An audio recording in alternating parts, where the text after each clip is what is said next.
আপনি সবচেয়ে যাদের সাথে বেশি সময় দেন, যাদের সাথে মিশেন, আপনার ক্যারেক্টার এবং মেন্টালিটি ঠিক তাদের মতোই হয়ে যায়। আমরা অনেকেই ভাবি, আমি আমার মতো। আমার চিন্তাভাবনা আলাদা। অ্যাকচুয়ালি আপনি ঠিক ততটুকুই, যতটুকু আপনার আশেপাশের আরও ১০ জন মানুষ। আপনি সবথেকে যাদের সাথে বেশি কথা বলেন, যাদের কথা শোনেন, যাদের সাথে বেশি চলাফেরা করেন, আপনি ধীরে, ধীরে সেই মানুষগুলোর মতোই হয়ে যান।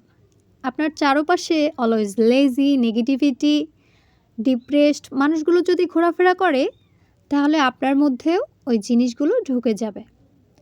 আবার যদি আপনি এমন সব মানুষগুলোর সাথে থাকেন, যারা স্বপ্ন দেখে, কাজ করে, এগিয়ে যায় এবং উন্নতি করছে, তাহলে ধীরে, ধীরে আপনিও বদলে যাবেন। তাই এমন সব মানুষের পাশে থাকেন, যারা আপনাকে বোঝে, আপনার প্রতি মূল্য দেয় এবং প্রতিনিয়ত আপনাকে ভালো কিছু করতে ইন্সপায়ার করে। তাহলে জীবনটা অনেক ভালো হয়ে উঠবে।